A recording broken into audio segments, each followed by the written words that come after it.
Question number 34. How did Columbus deal with the mutiny of on Santa Maria? Santa Maria is a ship. Okay. So mutiny ಅಂತಂದ್ರೆ ಏನು ಮಕ್ಕಳೇ? ದಂಗೆ ಅಥವಾ ಬಂಡಾಯ ಅಂತ ಅರ್ಥ. So how did Columbus deal with the mutiny? ಆ ಮ್ಯೂಟಿನಿಯನ್ನ, ದಂಗೆಯನ್ನ ಹೇಗೆ ಕೋಲಂಬಸ್ ಡೀಲ್ ಮಾಡ್ತಾನೆ, ಹ್ಯಾಂಡಲ್ ಮಾಡ್ತಾನೆ ಅಂತ ಕೇಳಿದ್ದಾರೆ.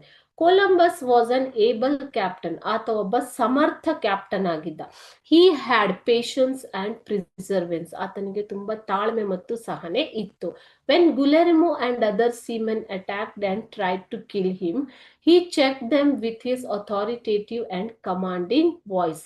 ಸೊ ಯಾವಾಗ ಅವರು ಆತನ ವಿರುದ್ಧ ದಂಗೆ ಎದ್ದರು, ಗುಲೆರಿಮೋ ಮತ್ತು ಇತರ ನಾವಿಕರು ಆತನನ್ನ ಸಾಯಿಸೋದಿಕ್ಕೆ ಟ್ರೈ ಮಾಡ್ತಾರೋ, ಆವಾಗ ತನ್ನ ಅಧಿಕಾರಯುತವಾದ ಮತ್ತು ಕಮಾಂಡಿಂಗ್ ವಾಯ್ಸ್ ಧ್ವನಿಯಿಂದ ಆರ್ಡರ್ ಮಾಡೋದ್ರಿಂದ ಆತ ಈ ದಂಗೆಯನ್ನ ಹತ್ತಿಕ್ಕಲು ಸಹಾಯವಾಗುತ್ತೆ. ಸೊ ಆತ ಒಂದು ಕಮಾಂಡಿಂಗ್ ವಾಯ್ಸ್ ಇಂದ, ಅಥಾರಿಟೇಟಿವ್ ವಾಯ್ಸ್ ಇಂದ ಒಂದು ಆರ್ಡರ್ ಕೊಟ್ರೆ ಅವರೆಲ್ಲ ಶಾಂತರಾಗಿರ್ತಾರೆ. he tried to reason with them.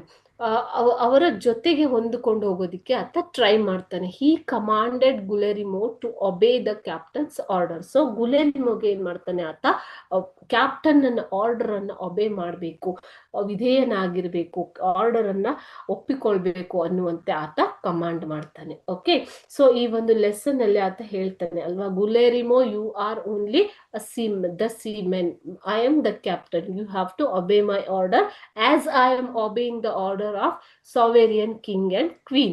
ಯಾಕೆ ನಾನು sovereign king and queen order ಅನ್ನ ಹೇಗೆ ಫಾಲೋ ಮಾಡ್ತೀನೋ, ಒಬೇ ಮಾಡ್ತೀನೋ, ಅದೇ ರೀತಿ ನೀನು ನನ್ನ ಆರ್ಡರ್ ಅನ್ನ ಒಬೇ ಮಾಡಬೇಕು ಅಂತ ಇಲ್ಲಿ ಕೊಲಂಬಸ್ ಗುಲೆರಿಮೋಗೆ ಹೇಳಿರ್ತಾನೆ. ಓಕೆ.